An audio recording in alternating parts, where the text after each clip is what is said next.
D'accord, très bien.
J'ai senti une odeur, et j'ai commencé à voir les flammes et les pompiers sont arrivés, ils ont arrosé et tout ça, mais je veux dire que il fallait s'en douter quand même, il fallait s'en douter. Les flammes, elles étaient grandes, vous avez senti la chaleur, décrivez-moi ça. Les flammes étaient environ à 6 mètres d'auteur. C'était impressionnant? Ah, c'est très impressionnant et vraiment c'est remarquable, hein. Vous avez eu peur? J'ai eu très peur parce que on aurait dit qu'il y avait des bouteilles de gaz qui explosaient.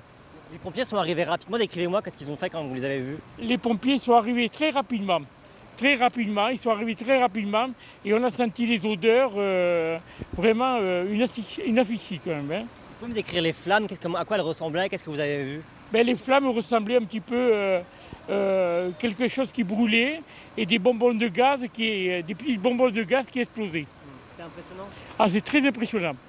Vous me disiez, il y a une SDF qui dormait dans l'église ces derniers temps? Une SDF qui dormait dans l'église, une antillaise dont le curé lui donnait l'autorisation de dormir dans l'église. Et après, elle mettait ses affaires sur le côté de l'église. Il y avait environ des sacs, des poubelles et tout ça, des petits bonbons de gaz, des matelas et tout ça. De quel côté de l'église elle dormait? Quelle partie elle occupait?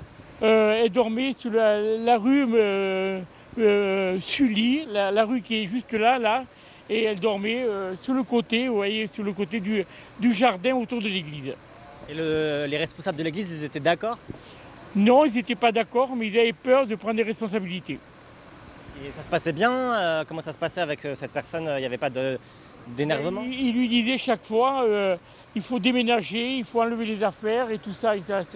Elle disait oui, je vais les enlever, mais elle ne disait pas le jour, l'heure et l'année. Ça faisait combien de temps? Ça faisait au moins 3 mois qu'elle était là. Vous avez signalé ça à la mairie, vous me disiez? Moi, je l'ai signalé à la mairie à plusieurs reprises, même à la voirie. À la voirie, ils m'ont dit non, c'est monsieur le curé qui prend l'autorisation. Vous me disiez, il avait des bonbonnes de gaz pour faire à manger, c'est ça? C'est des petits bonbons de gaz, vous savez, des camping-cars, là, des campings, des bonbons de gaz, vous savez, pour les campings. Elle avait ça dans l'église. Non, elle avait ça sur le côté de l'église. Sur le côté de l'église, à l'extérieur. Hein. Elle ne dormait pas dans l'église, elle dormait à l'extérieur. Au début, elle dormait dans l'église, à la sacristie. Et après? Et après, elle dormait partout, dans la rue et tout ça, enfin, aux alentours que vous voyez autour de l'église Saint-Gabriel. Et là, récemment, elle était toujours dans le périmètre de l'église ou elle s'était éloignée? Ah non, elle était toujours dans le périmètre de l'église, matin, midi et soir. Hein. Voilà.